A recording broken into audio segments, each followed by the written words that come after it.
अंधेरे में छुपा सच। एक छोटे से गांव में एक पुराना मकान था। उस मकान में कई सालों से कोई नहीं रहता था।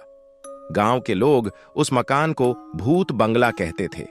वह मकान इतना बड़ा था कि उसमें कई कमरे थे, जिनमें से कुछ तो बिल्कुल भी इस्तेमाल नहीं होते थे।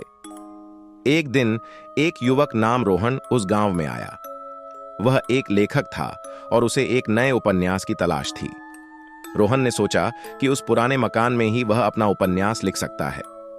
वह उस मकान को किराए पर लेने के लिए तैयार था। रोहन ने उस मकान के मालिक से बात की और उन्होंने उसे बताया कि यह मकान कई सालों से खाली पड़ा है। रोहन ने पूछा कि क्या इसमें कोई समस्या है, तो मालिक ने कहा कि नहीं, बस लोग इसे भूत बंगला कहते हैं। रोहन ने उस मकान को किराए पर लिया और रहने लगा। पहले दिन तो सब ठीक था, लेकिन रात में जब वह सो रहा था तो उसने अजीब आवाजें सुनी, जैसे कि कोई उसके कमरे में घूम रहा हो। कौन है? रोहन ने पूछा, लेकिन कोई जवाब नहीं आया। रोहन ने सोचा कि शायद यह उसकी कल्पना है और वह सो गया।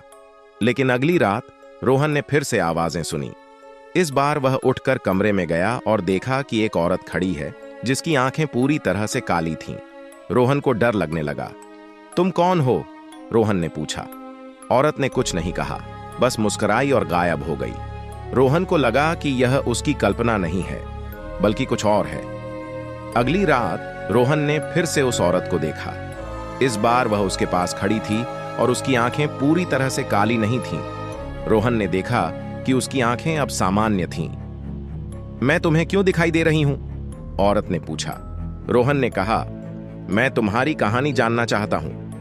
औरत ने बताया कि उसका नाम शिल्पा है और वह इस मकान में रहती थी। शिल्पा ने बताया कि उसकी मौत उसके पिता ने की थी। वह उसकी संपत्ति को हासिल करना चाहते थे। रोहन को पता चला कि शिल्पा की आत्मा उस मकान में फंसी हुई है।